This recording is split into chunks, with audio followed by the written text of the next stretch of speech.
నమస్తే. Welcome to hit TV. నేను మౌనిక. ఈరోజు మనతో ప్రముఖ హైకోర్టు అడ్వకేట్ పూజారి నాగేశ్వరరావు గారు ఉన్నారు. వారితో మాట్లాడదాం. నమస్తే సార్. ఎలా ఉన్నారు సార్? బాగున్నా. సార్, ఇప్పుడు ఏదైనా కేసులో కొంతమందికి కోర్టు నోటీసులు ఇచ్చినప్పుడు వాళ్ళు కోర్టుకి అటెండ్ కాకపోతే అంటే ఏమయ్యే సిచ్యువేషన్స్ ఉండొచ్చు? జనరల్‌గా ఇది చాలా మంది ఇప్పటికి కూడా ఏందంటే అడ్వకేట్ దగ్గర నుంచి నోటీసులు వచ్చినా, కోర్టు నుంచి నోటీసులు వచ్చినా లేమని చెప్పడము, తీసుకోకపోవడము, తీసుకుంటే లైట్ తీసుకుంటా ఏం ఉంటారా? ప్రాబ్లమ్ అయిద్దని భయపడ్డము, లేదంటే మీరు ఇంతకుముందు చెప్పినట్టు ఆ కోర్టు నోటీస్ అయితే అడ్వకేట్ నోటీస్ అయితే చేసేదే ఉందని రిటర్న్ చేయడం లాంటివి చేస్తుంటారు. జనరల్‌గానే మనం అందరికి చేసే రిక్వెస్ట్ ఏంది అంటే, మీకు కోర్టు నుంచి గానీ, లేకపోతే అడ్వకేట్ నుంచి గానీ, లేదా ఏ ఇతర సంస్థల నుంచి గానీ నోటీస్ వచ్చినప్పుడు ఖచ్చితంగా తీసుకోవండి. తీసుకుంటేనే మీకు ఆ సమస్య ఏముందో అర్థమవుతుంది. సమస్య అర్థమైన తర్వాత దానికి మనం సొల్యూషన్ కనిపెట్టచ్చు. మీ దగ్గర ఉన్న అడ్వకేట్ దగ్గరికి వెళ్తే definitely they will give the solution. So వీళ్ళందరూ ఏం చేస్తారంటే ఏంటంటే, కోర్టు నోటీస్ని మనం కనుక తిరస్కరిస్తే మనకి ఎగెయినిస్ట్ ఆర్డర్లు ఇచ్చే అధికారం కోర్టుకుంటుంది. ఓకే.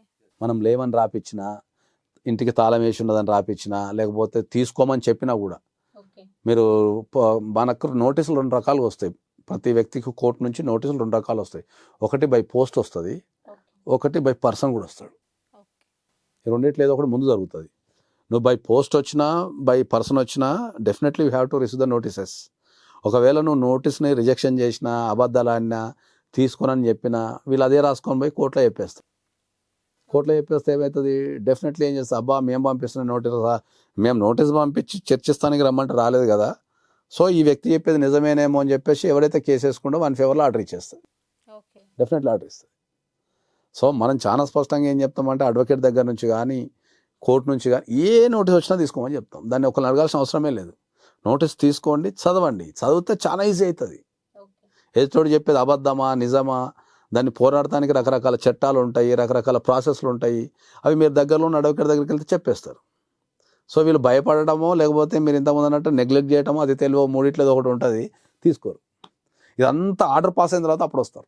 ఆర్డర్ పాస్ అవుతుంది, కోర్టు ఆర్డర్ పాస్ చేసి ఎవరినో పంపిస్తుంది. ఇది ఎక్స్క్యూషన్ పిటిషన్ అంటాం, మనం ఈపీ అంటాం. ఆర్డర్ ఇస్తుంది, ఒకడు ₹1,00,000 ఇవ్వాలా, మనం నోటీస్ పంపిస్తాం, రియాక్షన్ చేసేస్తాడు. కోర్టుకు తెలిసిపోతుంది, సార్ వీడు తీసుకోవడం లేదు సార్ అని. ఓకే, వానికి ₹1,00,000 ఎలాంగ్ విత్ ఇంట్రెస్ట్ కట్టమని ఆర్డర్ పాస్ చేస్తారు. మళ్ళీ ఆర్డర్ పాస్ కానీ మళ్ళీ ఈపీ వేస్తారు. సార్ నా ₹1,00,000 ఇస్తానంటే పోయి సామాన్లు గీమాలని నమ్ముకొని వేలం పాటేసుకోపో అని చెప్పి వస్తుంది. సో అట్లా ఏదైనా డైవర్స్ అయినా కూడా సరే, చాలా మంది డైవర్స్ నోటీస్ కొంతమంది తీసుకోరు. ఇప్పుడు అబ్బాయి డైవర్స్ నోటీస్ పంపిస్తాడు, అమ్మాయి తీసుకోకపోతే కోర్టు ఏం చేస్తుంది, అబ్బా నువ్వు తీసుకోలేదని అబ్బాయికి డైవర్స్ ఇచ్చేస్తుంది. వీడు ఏం చేస్తాడు, మంచిగా వేరే పెళ్లి చేసుకొని కాపురం చేస్తుంటాడు. ఎప్పుడు ఏమైనా తెలివి వస్తాయి, నిద్రలే షాయి మా ఆయన కనిపిస్తాడు అని తిరుగుతుంటుంది. అది అప్పటికి అయిపోతుంది. అప్పుడు నిద్రలేచి అప్పుడు ఏం చెప్తారు, అని నాకు కోర్టు నోటీస్ వల్ల అట్లయితుంది అనుకోలే, ఇట్లయితుంది అనుకోలే, అయ్యా నేను అట్లా అనుకున్నా, నాకు ఆడు చెప్పిండు వీడు చెప్పిండు అని చెప్పి తిరుగుతుంటారు. సో మనందరికి ఇచ్చే అడ్వైజ్ ఏముంటుంది అంటే, ఏ నోటీస్ వచ్చినా తీసుకొని దగ్గరలో అడ్వకేట్ దగ్గరికి వెళ్తే మీకు డెఫినెట్లీ మీకు కావాల్సిన సాయం వాళ్ళు చేసేస్తారు. Thank you so much sir. మేము అడిగిన క్వశ్చన్స్కి చాలా ఓపికగా సమాధానం ఇచ్చారు. అండ్ అలాగే మీ విలువైన సమయాన్ని మాకు కేటాయించినందుకు థ్యాంక్ యూ సో మచ్.